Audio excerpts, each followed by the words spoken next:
Hello, everybody. So, thank you for coming. Thank you for listening my rant. This is something that I wanted to teach for many, many years. So I finally did. I hope it will work. So let me go quickly. Okay, this is, I have an updated version of this. Yeah, day one, structure. We want, this is basically a personal idea. Well, it's personal so because a lot of people think like me. There is a whole set of people who got this idea. So there are some personal opinion, but there is some background on them, and there is some research that guarantee that makes sense. Well, I think everybody knows me. I was expecting some people don't know me, but let's keep that one. Well, there are many tools, so I'm not going to focus, at least not today, very much on tools. I mean, maybe I will. My plan is today show you one key idea, practical thing, then some historical context that we will use tomorrow for the tool that we are going to use tomorrow, and Monday we finish with the missing part and the more philosophical thing. But my point is that, as you probably know me, I always focus on the philosophy of tools, not on the tools in particular. So we are going to use a tool, Visual Studio Code and so, because you want to do something practical. But in the long term, you also need to focus not only in the tool, but also in the philosophy behind the tool, because tool will change. And in fact, they have changed. And so, the first idea that I want to tell you is something that I learned in a workshop last year, is the idea to have a systematic way to organize your project. You are going to write a paper, you're going to write how can I say, a project, your test, whatever.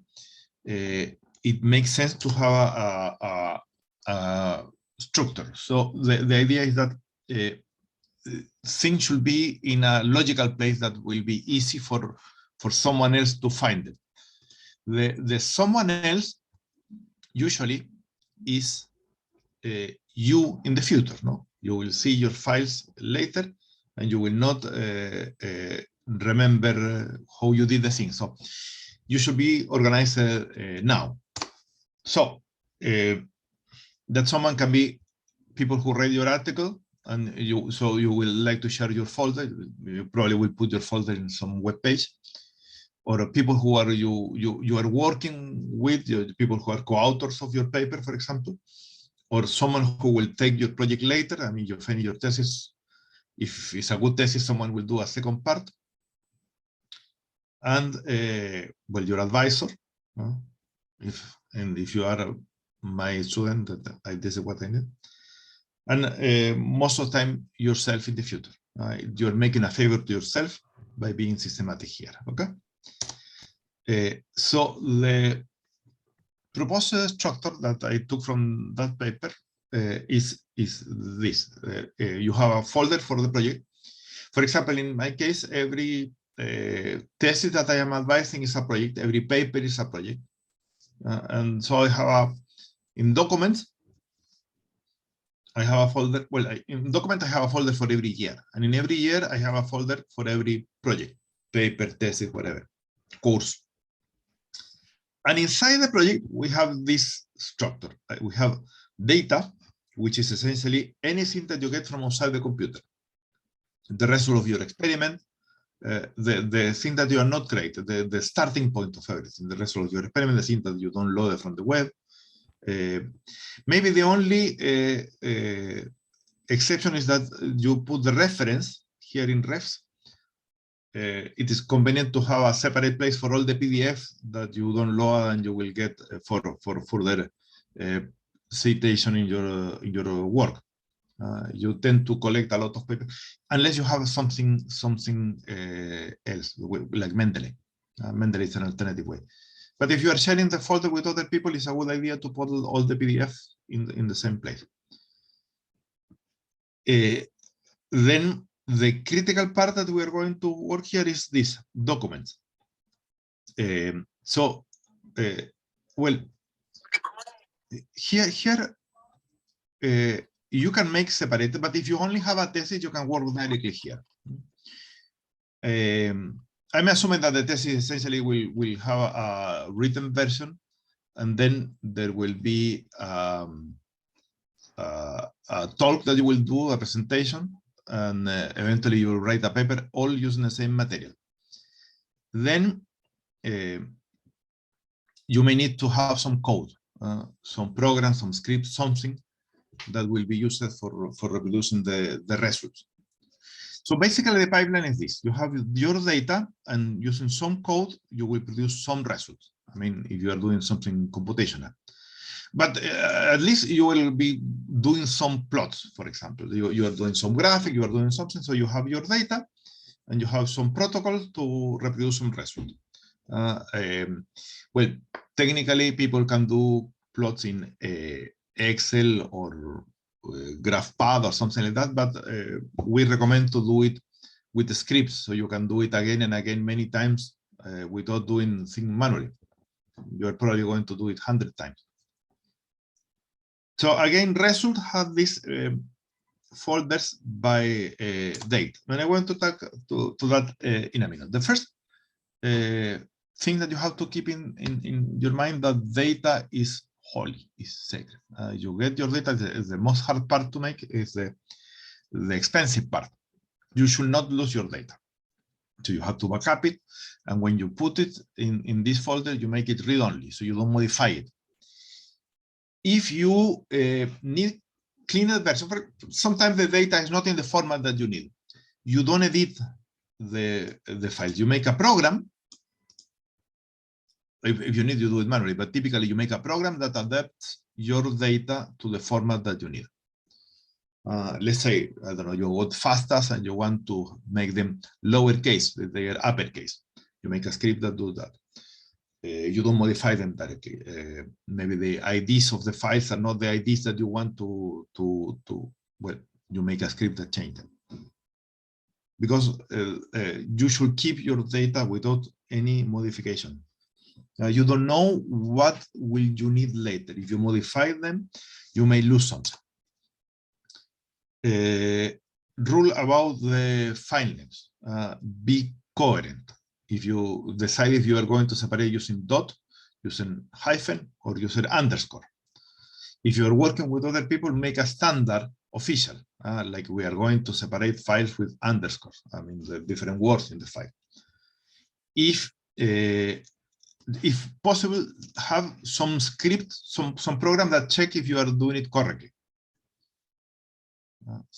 This is super important because a lot of headache came because some people use underscores and some people use hyphen. These two things tend to be confused. A lot of headache come from that. So make a rule and enforce it. Dates. As you saw, I suggest that we got a folder for every time, for every date that you get a result. There is a standard for writing dates, and I suggest that you follow it. It's 4 digits for the year, 2 digits for the month, 2 digits for the day. So if the month is less than 10, you put 0. If the day is less than 10, you put 0 here. So it's all about the same size. It's an international standard and has no ambiguity. For example, this American way and European ways are different.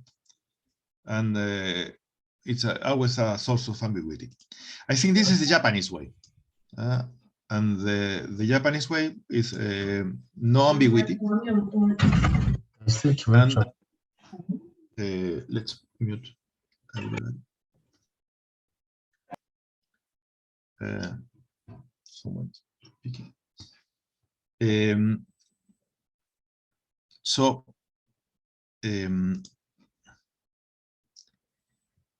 The point is when you sort them, you will get sorted chronologically. You sort first by year, then by month, then by day. So no ambiguity and good sorting. Rule number 3 more the suggestion that the rule, try to not put spaces in the names. A lot of programs, if you're later going to process your file with any kind of program, the space will be a trouble. I mean, they can be handled, but it's always a pain on the neck that you have to be careful with this case. So my basic rule, if there is a space, I replace it with an underscore. That is my rule. But you may use a different rule. Spaces in file names can be used, but they are not good in the long term. Try to use underscore or hyphen, depending on your standard. Rule number 4, speaking Spanish. Rule number 4 that I recommend, separate your document in chapters. You don't need to have one document for everything, in particular because if you're writing a thesis, they tend to be long documents, and these tools are not very good at handling, like Word, and so they are not very good at handling big documents. And the truth to be told, you don't need to have all the document together until the last minute. So just keep in mind that working documents are not final documents. The final document is something that you do the last day. In the meantime, it's better to separate by chapters or even by sections. So, for example, you're writing a paper, you can separate the section, the introduction from the result, and work on everyone separately. They are faster to process, they are safer. If you lose something, you don't lose everything. And we can always combine them at the last minute. So all these 4 rules keep in mind. So have a systematic structure of document. And another point is use always the same number of digits. That is always trouble when people start with chapter 1, chapter 2, and then you get to chapter 10. When you sort this thing, they don't sort the way, well, depends on the platform. But it can happen that the 1 comes after the 10, for example, or 1, 10, 2. If you will have more than 9 files, use 2 digits, 01, 02, 03. If it's any possibility that you will have more than 9 files, use 2 digits. So you don't need to have 90 files, but if you have 10, you need to have 2 digits. And you usually don't know at the beginning, so it's better that you kind of cover your back. So a bad example and a good example.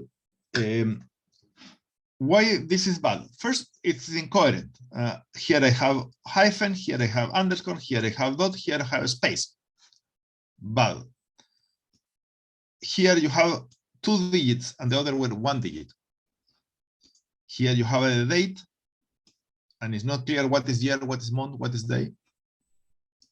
Well, in 2022, you don't have that problem, but if your year is, if you have an old document before 2012, the year with 2 digits is ambiguous. So better use this way.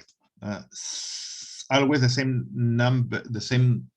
number of digits, always separated with the same symbol. It can be any, but should be the same. And the dates in the format that we say, year, month, day. So maybe we should make a checklist. That's the thing that we should check every time. Instead of hyphen, you can use underscore. In the dates, you may skip them and put them together. You can do that, but be coherent. Okay, the most important thing is that you choose one standard and only one standard. I can tell you when I download files from the university system, they give day, month, year, and not year, month, day. So when I sort them, they are all mixed. Second idea, and I think you have heard this story before, is to have structure in your documents. So here well, if you know programming, you know that the data structure is more important than anything. So maybe you have used all these tools. I will talk about these tools. Okay, it will be more like a historical comment, but it's important because it's how things evolve to be like the way they are. The basic idea is to describe what things are, not how they look. The idea that you first make sure that the house is solid, that the base of the house is solid, and then you care about decoration. What are the structural elements? I know that many of you have seen this before, but I just want to make sure that we are on the same page. We should have, we separate in section, subsection, and eventually we go to paragraph. I mean, you can go bottom up. You have letters. Letters make words. Words make sentences. Sentences make paragraph. Paragraphs are grouped in section or subsection, chapters eventually. Then you have things that are not paragraphs. You have figures, for example, or tables. A particular kind of paragraph is a list, like you say, case 1, case 2, case 3, or you have bullet list. Something that we are going to talk, one of the points that I want to address today and mostly tomorrow are bibliographical references. Maybe you need to write some equations. Data. And there is the general metadata, like the title, the author, affiliations of people. That are the general structural elements. Okay? So, how we are going to mark it? I will start with the tool that I guess that most people learn. The first thing is Microsoft Word. Microsoft Word is one of the tools that people call what you see is what you get, or we see we, which is an idea that came, let's say, in the 90s. Maybe if you want, in 84 with the Mac or something like that. But before the 90s, people didn't have this approach. So the basic idea that the style is not structure, and you should focus on the structure and the content. So I have a Word file here. I have a Word file that I like to present, and here you see everything is kind of flat here. You don't see any separation. So one temptation that people has is the first reaction of people is to put some decoration. So for example, we mark this and we say this I wanted to be bold, and I wanted maybe to be in its own line, and I wanted to be centered, maybe. So I press. You get the idea. That is the first that I've been, like my grandma did. It's like the way people did in the old times in the typewriters. My grandma had a typewriter. You know, she worked typing things, but she was a lawyer, so she had to type a lot of documents. So typewriting was something important in my grandma's house. So simple rule: if you are pressing space more than one time, you are doing something wrong. You should not do that. You probably want to say that this go centered, or eventually you want to align to the right. So the bottom line is never press space twice. If you are pressing space more than one time, space is the bar here, no? This, when I call space, this space bar. If you press the space bar more than once, you are doing something wrong. Something that I also see, for example, is that people want to, let's say, put this in a separate page. So they start pressing enter, enter, enter, enter, enter, enter, enter. Again, bad idea. If you're pressing enter twice, okay, maybe 3 times. Sometimes twice makes sense, but 3 times certainly not. So what we do instead, there is insert, I think, page break. You want to say that this is a separate page. You want to tell the computer how things should be. Now, I'm going to go further. This is a very first level that don't work for the computer.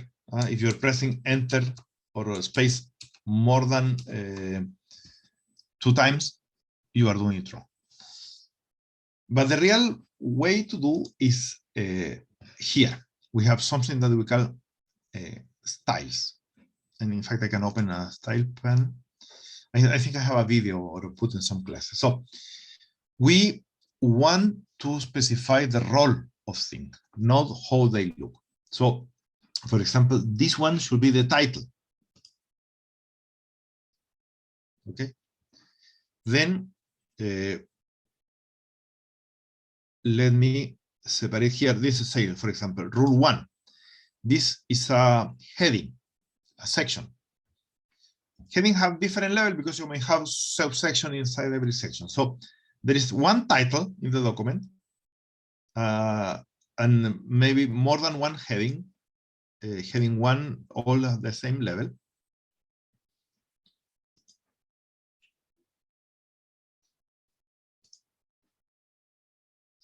And they have a look.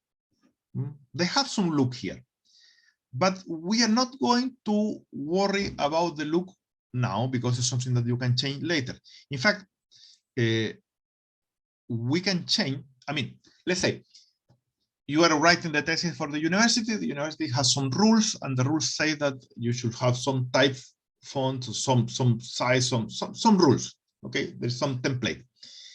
Well, you do your marking.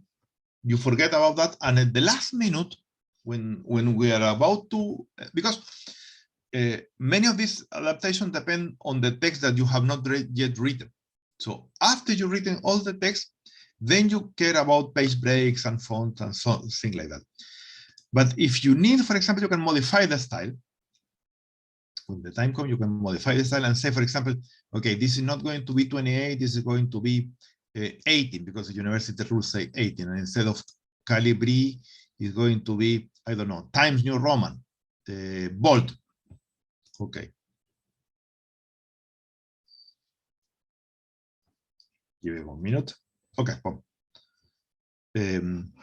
Another advantage of doing this is that we can see the outline. Do we have an outline? Sidebar here, navigation maybe.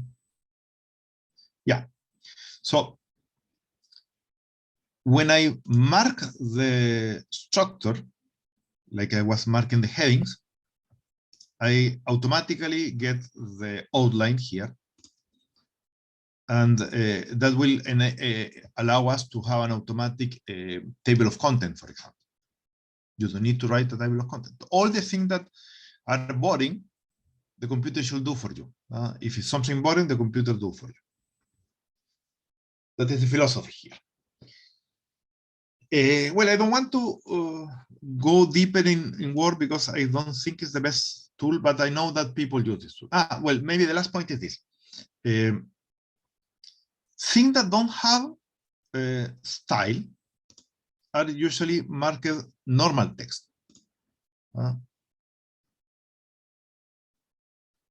Here, I think I cheated a little bit, and I didn't, but this is the normal text. And you, as we say, you can change the normal. In fact, you can do this way. So let's say that normal text, you can do this way. We are going to say this is normal text. And I'm going to add a couple of rules. First, I want to be aligned in both sides. Second, I want to be, I don't know, 11 point, not 12. Let's say that I want. Then I want, I want something important. I want to add a little spacing here. There is some line spacing option. You want to do this. You want to say add a space after the paragraph. So instead of pressing enter after the paragraph, you put, let's say, 6 points or something like that. And that will make a space between paragraphs. And now, here we have an option that say update this style to match. I mean, I change the paragraph. And now I am copying from the paragraph to the style. And that will make that everything that is marked as normal will have the same look.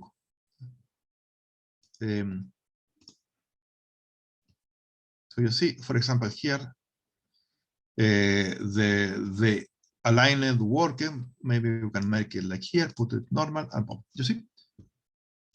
So if you start with the plain document, here I started with not with a very plain document. This was not marked normal. But if you start with the plain text, everything will be normal, and you can change the style of normal and change the style of everything. Moreover, you can do that at the last minute.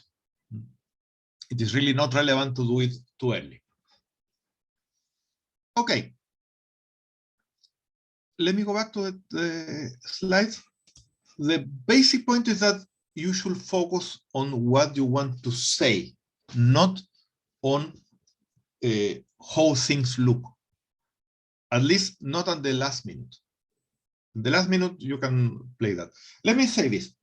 I am the kind of people who spend too much time. Where is my video?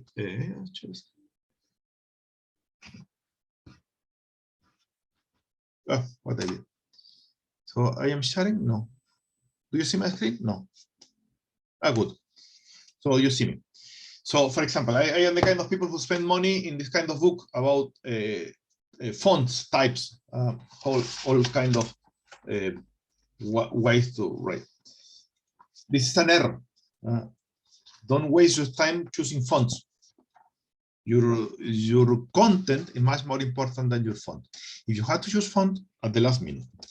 So there is another here, this is very recommended. And this is a graphic designer, and they say that stop moving things around. I was telling the other day about it. Stop moving things around. During the design process, you will be find that something is not right, and you will start like moving things. Move it to the left, move it to the right, make it bigger, make it smaller. That all are things that make you feel like you are doing something while you are not doing anything. And that is a real trap, that the feeling of doing without doing. So forget about the style, forget about colors, forget about things until the very last minute. Something that you do the last day. Okay? Let's keep going. So,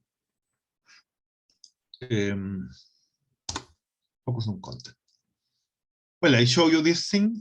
You have a structured Word document that is the practical way. You get the same document that we were looking. Collaborating. So, one problem of using Word is that how you share with people. And what happens is that you send it by email. So let's say that you are writing a paper with other 4 people, and so you have your version 1, and you send to 4 people, and each one make a modification, and then they send you back the modification. You end with 5 files. They are 99.9% similar, but not identical. Been there. Is the worst nightmare. No, not the worst, but one of the worst. Don't send Word files by email. It's a bad idea. Well, if you have to, you send to one person, and only to one person, and you wait until that person gives you back. So it's slow. So no, this is a no-no. What you can do first is to use some tool like here we have Google Drive or Dropbox.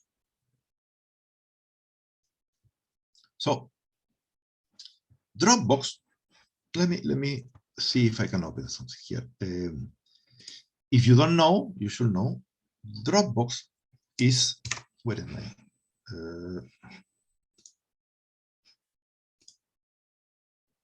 I don't see. Here, hidden behind the Dropbox. Here is a tool that essentially is a cloud drive that everything that you put in this folder will be automatically copied in the cloud, and you can share from there. You can have more than one people looking at the same folder in Dropbox. Now, to be honest, I stopped using Dropbox because we have something equivalent from the university, which is Google Drive. Google Drive right now can be used in two ways. One, let me put it this way. One that you probably have seen is this. This is my drive. So I have folders and I have files. And if I want to put the Word file that I'm using, I can say new file and upload the file. You can use it via web. It can be done, but it's slow and really not very, very practical because you have to take care of being uploading. And you will also have the problem of that people have different versions because you will have to upload and then you have one in your computer. It's not the same. So where is the one that I want to upload? Is somewhere. So, okay, it's a mess, as you see. It can be done, but it's a mess. So instead, there is something here that say get drive for desktop. And you get this tool or something equivalent in Windows. And what I get there is that in my computer, I have a folder that looks like a local folder. In fact, it's a local folder. But when I put files there, they go to the cloud. And most interestingly, in contrast with the Dropbox, if you don't use the file is deleted from your computer and only kept in the cloud. So for example, when I record the videos of classes, I copy to the Google Drive. They are, I don't know, 500 megas. It's a big file. So I don't want to keep it. I don't want to keep it in my computer. So after I copy, I can delete from my computer and it will be in the cloud. If I need it, I essentially open, let's say, I don't know, this. I open this file and it download and open in that moment. So it works well.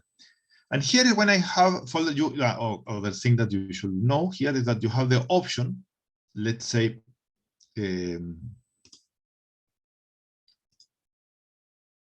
option to share it with people. So what I'm doing now with the people who work with me is that I have a folder for every student, let's say, and I share that folder with the student. Inside that folder, we keep the structure that we say, document, data, result, references. So we know how to find the things. At least if we put in the correct place. No? And that folder is shared. And if we both are using this tool or Dropbox, this is Dropbox, then I can write directly here and I copy a file here and it will be automatically seen by the other person. Now, this, for example, it was my student many years ago.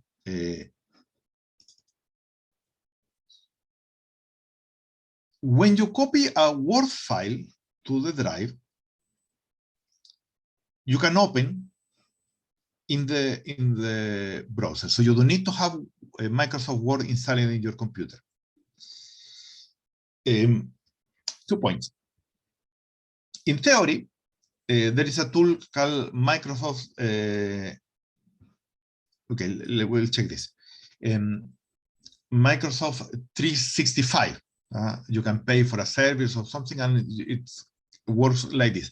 I tried, and to be honest, it worked. It can do more things, and in a chain, it was much more slower. So I personally settled to use Google Docs because I don't use the extra thing, and I am fine with the Google Doc.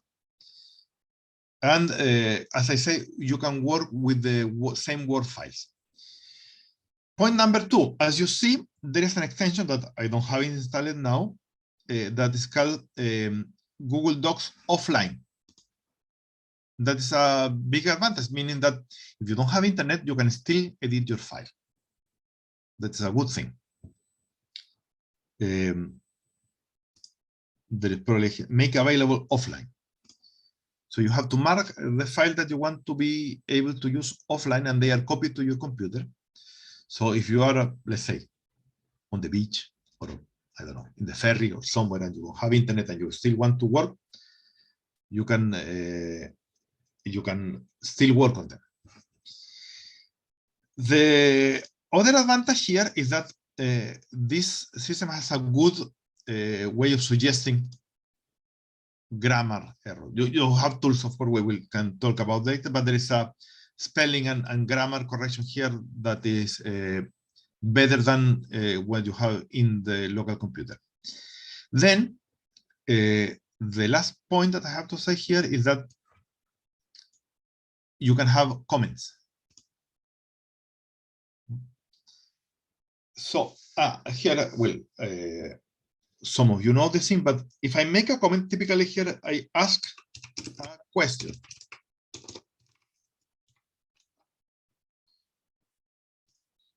And the other person can later come and give an answer. Now, in my case, I coordinate with my student that if I ask the question, I am the person who can mark it as solved. So the process is one person write a question, the second person answer the question, then the person who asked the question can say, okay, I am happy with the answer or not. The other thing that we do sometimes is that we have here suggest of an edition. And if I make a suggestion,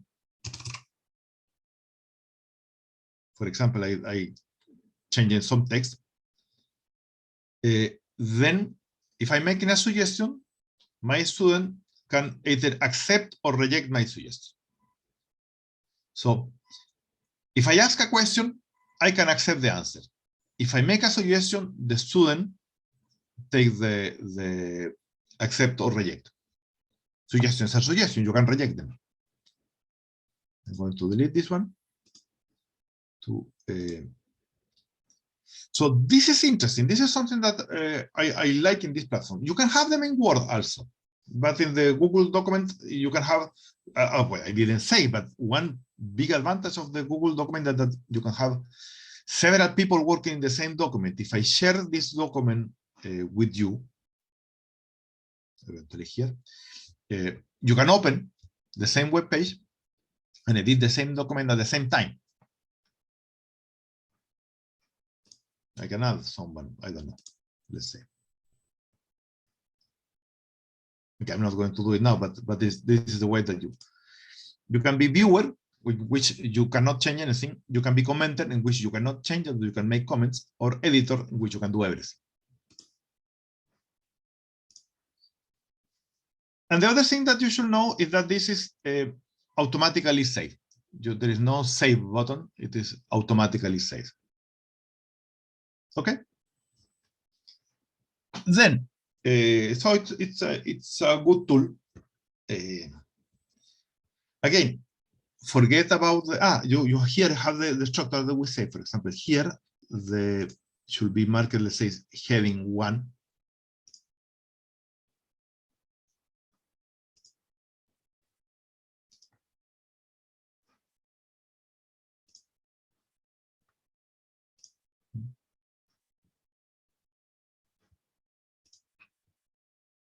Let's say that I accept this. Because I was commenting, I should go back to edit. So I also have the structure. The structure is here. Another, okay, we will talk about more details later. Okay, but this is the point. This is a tool that allows you to have a structure, and here there's an important structure also is the enumeration. You see, this is a list with numbers that you see marked here. So if I add something else, you will have automatically. You should not be worried about it. For example, sometimes people write me something like they let's say some people put like a dot blah blah blah. Then they make the list kind of manually. That is no. You instead of using symbols, you should say what you want to say. You say this is a list with bullets. Bullets are these points, no? Or you say no, it's a bullet with numbers. Or no, it's a bullet with letters. I don't know. You say it here.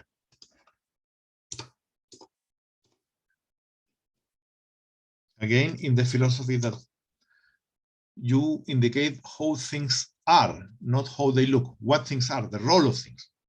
Lists, sections. You can put tables. The insert table. Oh. And so on. If you have the correct structure, the structure can be changed later, can be used to extract the meaning of the things, and we change the look later at the last minute. If on the other side you don't use styles, I mean you don't use structure, then it's a mess. So the rule that I have in general is that don't use bold. People use bold normally when they want to make a title. But if you want to make a title, you should mark it here. Don't use underline. People use underline again when they want to make a title. I will say don't use italic, but there are two exceptions. One, when you are using Latin words like here, de novo. Okay, Latin expressions are say. Here is using for a reference. I will not have done here. The other point is here. Scientific names. Scientific name go in italic. And gene names are also usually in italic, at least for bacteria. Okay. So this is the exception. I will say don't use bold, don't use underline, don't use colors. I mean, for example, something that I learned is that you can use colors for yourself. For example, you want to remember something, you can put a highlight here. Later, I will delete all the colors. So the color is not for the final document. The color is for you. But if you want to remember something, probably instead of using a color, make more sense to have a comment. The comment will look like a color, and you will say, remember something that you want to remember. Okay.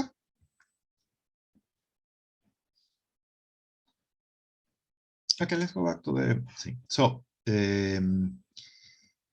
several people can work at the same document, the better and grammar correction, and they require a permanent, the bottom line is they require a permanent internet connection unless you have this offline.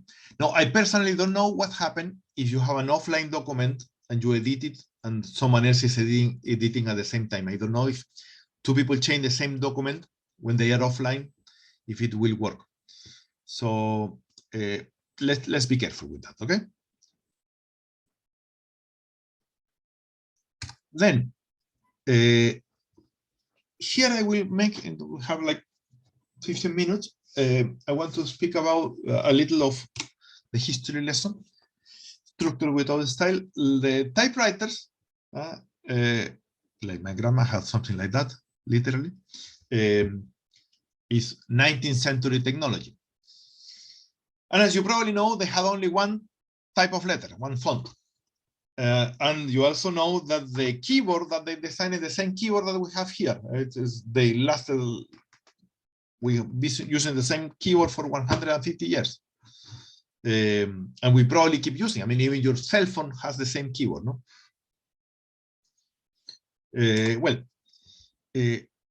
Since people didn't have other letters, people used either uppercase or underscore for emphasis to mark a section and title and so. So here, for example, this title.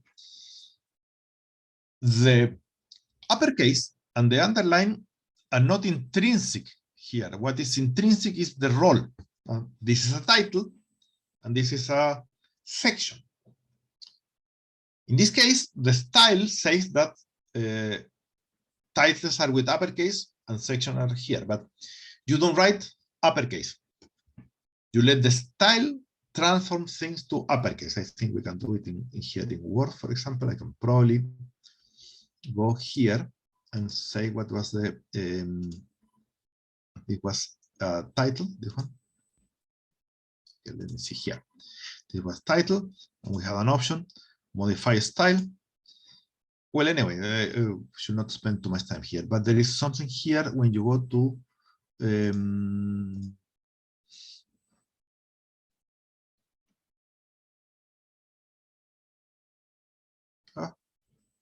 font, here, font.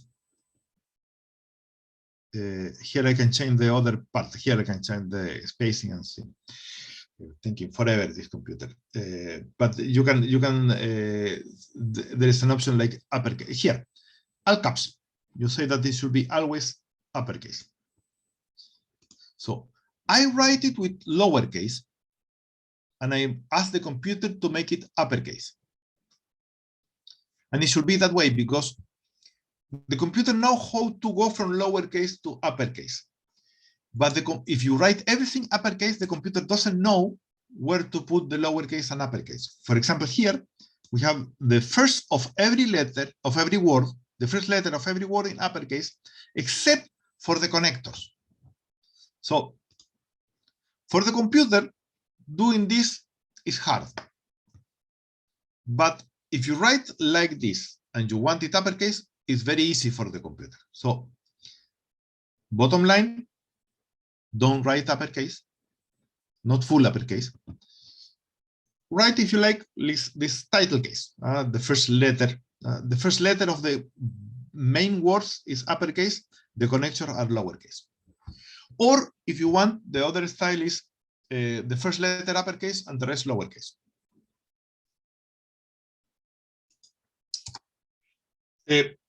Well, the computers in my childhood, let's say, and even in my teenage, and even in my first year of university, were like this one. I have a computer like this. As you see, this is just a screen. There's no computer here. The computer is somewhere else.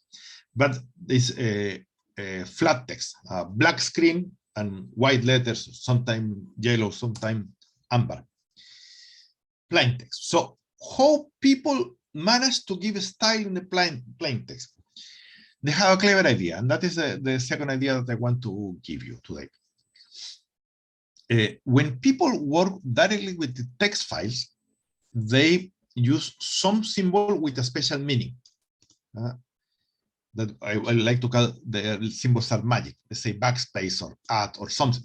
Some character you define. You write the rules of your document and they say this symbol has a special meaning. The special meaning is say that, look, I am going to give you a command. So that symbol is not printed directly. It is just giving instruction to the computer how to format the next one. This is called, in general, a markup language because you put marks in your text. And this is the contrary of what you see is what you get. So what you see doesn't look at all as what you are going to get. But on the other side, it shows exactly what you mean. They call it what you see is what you mean. So Barish, for example, is a fanatic of the very first of these things, something called growth. I didn't have time to show it, but I may show it just for a historical note.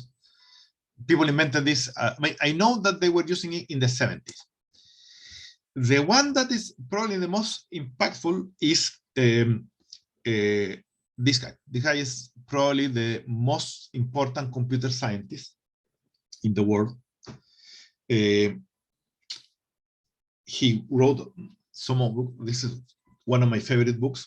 Let me show you 1 second.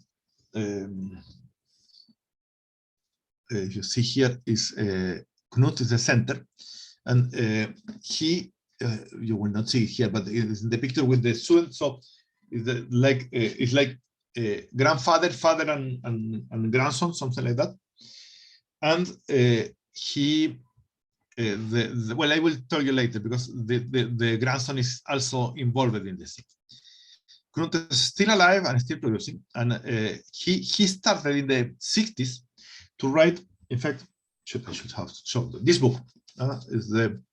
It's called The Art of Computer. In fact, I could show you here. I have the slide here. This book, The Art of Computer Programming. He wrote this. This is the second edition of 76.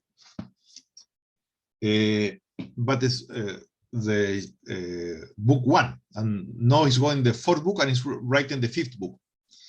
And the story said that when he was writing this thing, he realized that he cannot write the mathematics that he wanted to write and the symbol that he wanted to write with the tools that were available. So he invented a program to do it on his own. By the way, if one day my student want to make me a gift, you can collect money and give me this. This is my dream. And last summer, I was about to buy it. It was good price, send it directly home. And but I was in the beach, so I say I don't want to give it here because it's too much kilos. And when I came back, it was finished, and now it's twice the price. So I lost my chance. And in fact, it's kind of in part because it's finishing. I tried to find it, I don't find it. But well, on the other side, I don't have time to read it. But this is a book that I really, really want to have and maybe read. I don't know if it's practical, but it's, I don't know. I like books. Well, in the 80s, there was an extension. This is the second important guy in this thing, also super important computer scientist. These two guys got the Nobel Prize of Computing, which is called the Turing Award. The Turing Award is kind of the Nobel Prize of Computing. They are both Turing Awards. But I will say that Knut is more important than Turing. Turing was the first, but Knut is better. Well, this guy created a variant of the thing called Latex. By the way, the X is read because it's Greek, Latex, and it's written like that. It's a longer story, but so this is what I learned when I was a student, and let me just show you quickly. It's a text file. And the backslash is magic. It means that the next word is a comment. And the comment have, so a command, and the command have arguments and options. So for example, I am saying, this is the title. Maybe by Turing, by the way. This is the author, this is the date. Then I have a marker saying the document starts here. Then I make a section. That is how I write. And then, well, one day I show you later. Tomorrow I show you how this look. But you see, for example, here I choose the paper size. I can choose the font size and things like that. And this is how I write my undergrad thesis, and this is how people write a paper of math and so. One advantage is that you write first in any text editor that you like. There are many texts. I mean, I used 20, 30, 40 text editors in my life. Whatever makes you comfortable. I am recommended Visual Studio Code. You don't waste any time playing with fonts. And the good journals, and it's a measure of a good journal, they accept LaTeX. Some they also accept Word, of course, but if a journal only accepts Word, I say it's not a good journal. The advantage of text files is that they are independent of any provider. Let's say Word is owned by a company, by an American company. And you know that Americans have rules that forbid to export software to some countries. For example, if you are, I don't know, in Cuba or Syria or Iran or whatever, or any country that is not friend of the Americans, you don't have access to Word. So you cannot read your files. But if you have text files, and moreover, the format of Word changed in my life at least 5 times. So even if I store the diskettes where I have my work of my 80s, even if I can have the file, I cannot process it because the format changed and the software cannot read. But if we have text files, you can always read them. Text files are universals, and they can be always read, and they can be read probably forever. And well, this is a longer story. You can use Git and GitHub. We are going to talk about that later. Text files are good for Latex control, for version control. So, couple of keywords here. So these guys say, here is the reference if you want. It is easy to use if you are a nerd, and the rest of the people find it very hard. I agree with that. There are things that I don't like about LaTeX, and that's why I'm not using it very often. Well, one of the main advantages is that it forces you to think logically. Word doesn't force you to think. LaTeX forces you to think. And I am a big defender and being a promoter of thinking. The author of LaTeX got an interview, and he said, what are the mistakes that people make? And the 3 most important mistakes that people do is worrying too much about format and not about content. Then worrying too much about format and not enough about content. So content. You should not worry about how things look. You should not worry about margins and font size. And that is something for the last day. Good ideas in LaTeX that we are going to use. Not directly, but the good idea. Chapter, section, subsection. You saw Word got this. The first word didn't have them, but the idea that you can mark the role of things came from this philosophy. Automatic creation of table of content. You don't need to write you don't need to do manually things that the computer can do for you, like number of sections, number of figures. You don't need to put numbers. You will write something, you will change the order, and the numbers should change automatically. Then when the section number change or the figure number change, the cross-reference should be automatic. That is also done for you. So you say, as we see in figure 5, but then the figure 5 becomes figure 7. Well, everything should be automatic.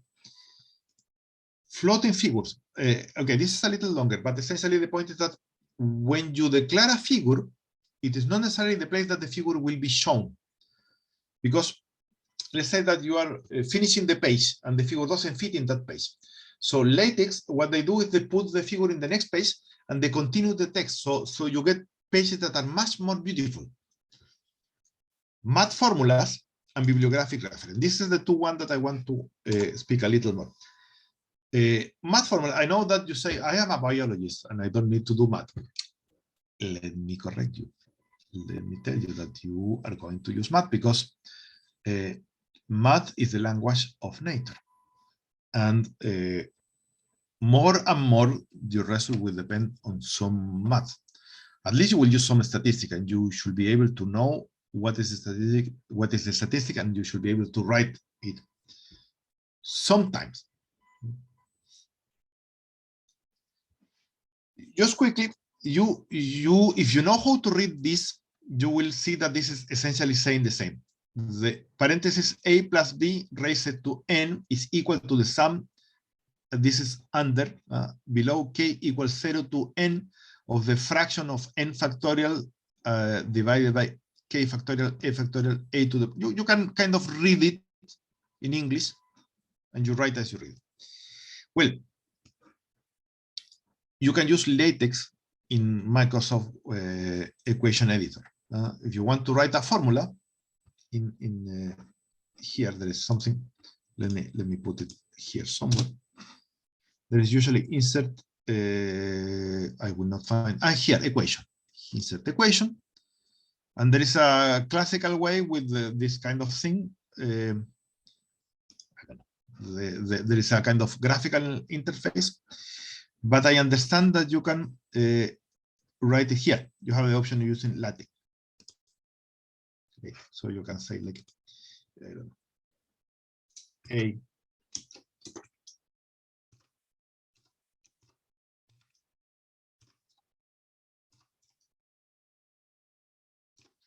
think it will work. See, no?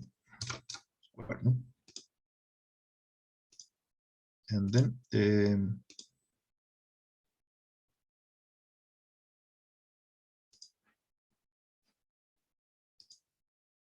no, well, I don't know.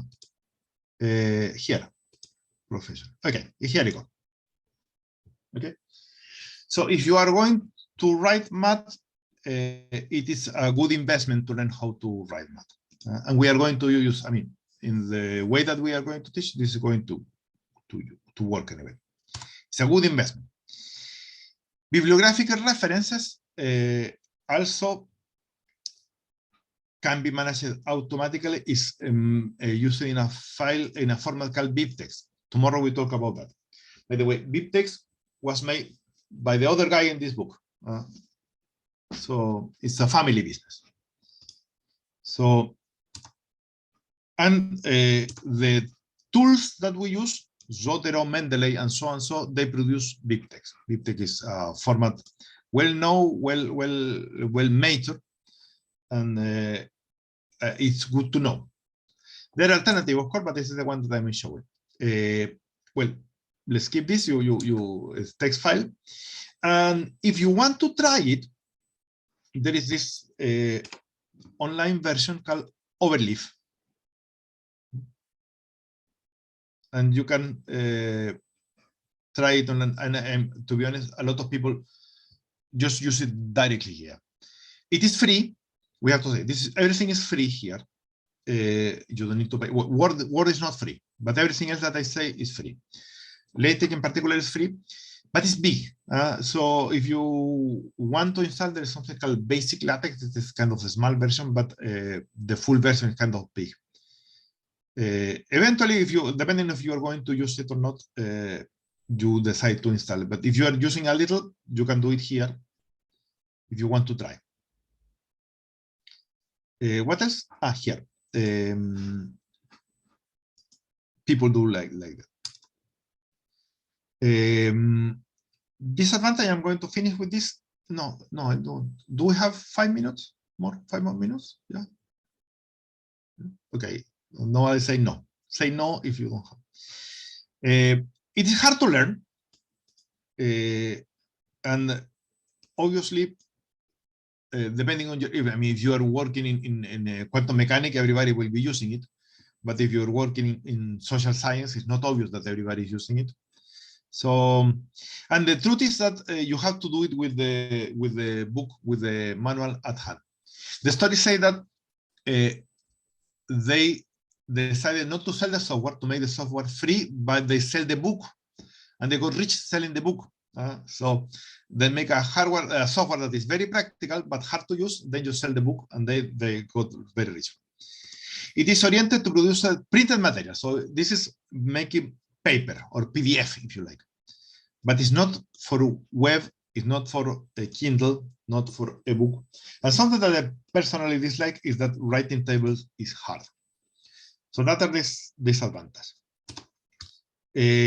Briefly, the next markup language important is the Hypertext markup language, which is the format of web pages, invented in the 90s. So we have in the 70s Girov and Tech, in the 80s LaTeX, in the 90s HTML, Markup. They are all called Markup. And it looked like this. There is the keywords are these symbols. that they mark that there is something important. In particular, here they wrap things. So, for example, the header H1 is a header level 1 and is wrapped with H1 and then /H1. The philosophy is the same. That's what I want to show you here. It's a text file with a markup that give you roles. So there is a preamble in which you declare the general part of the document, and then main body, and in the body you can specify sections and tables. All the same thing that we have, they can be expressed here, and in the beginning of time people wrote it manually, but it's not very practical to do here. So what I wanted to tell you is the advantage is that it is designed for the web page, for a window. So you can change the window, you can make it longer, wider, and it will adapt. You can see the cell phone, you can see in the big screen. You have links. That is something new. You can click and you go to another page. That's kind of the big thing. They have structural elements from 1 to 6, which is too much probably. And the one that I mostly want to say, there's comments. So if you write these 4 letters, like less than, exclamation point, hyphen, hyphen, whatever you put later is a comment until you put hyphen, hyphen, close. This one we are going to use. And the structure is separated from the style. There is something else that, if you are curious, one day you can check. It's called the CSS file that define hosting look. So in the pure HTML, there is no look. There is only structure. Same philosophy. So this disadvantage doesn't work very well in paper, and it's hard to write manually. And there are many editors, but they usually focus on look and not on structure. So the solution, I am going to stop here, is Markdown. And here you see the trick of the name. Markdown is a markup language, but instead of up is down. That is how they choose the name. And I know that some of you have seen it, but that is what I want to talk tomorrow. The bottom line is this. Markdown can make web pages, can make Latex. So we have the best of both worlds, let's say. You can typically write equations, and with the tool that we're going to show, you can write references and citations, and the bibliography and everything can be done. So what I want to do tomorrow, I want to go to the last page because I have a recommendation here. We'll show this tomorrow. The point that I want to say is this one. Tomorrow, we will use Visual Studio Code to write Markdown, so please install it. Okay, it is free. You Google Visual Studio Code and you will find free. We will do bibliography. We're going to check again the basic of Markdown. If you did computing and molecular biology with me, I show you R Markdown. This is the simplest version. Okay, if you install it R, you probably have most of the tool, but I recommend the Visual Studio Code is a better editor than the R one. And I am offering you a video that I will copy now in the chat.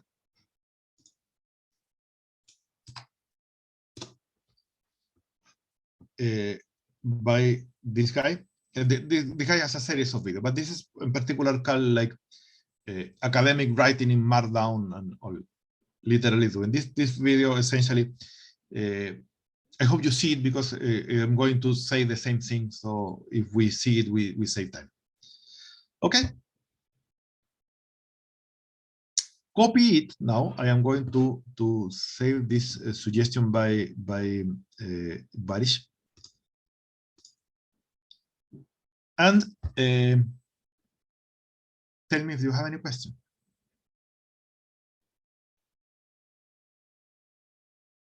I don't know if my microphone is working. I mean, if my headphone is working. I assume it's working. Thank you so much. Ah, it works. Good. Yeah, you are welcome. Well, if you have any question now, we see tomorrow at the same time. And of course, I want eventually to upload this to YouTube and change everything, you know, the drill. And if you have any question that you get later, ask. You can send me an email, maybe better than send me an email than wait for tomorrow. Because tomorrow we can do the practical thing, okay? The finger apply. Okay. Anything else? So shall I move my hand horizontal?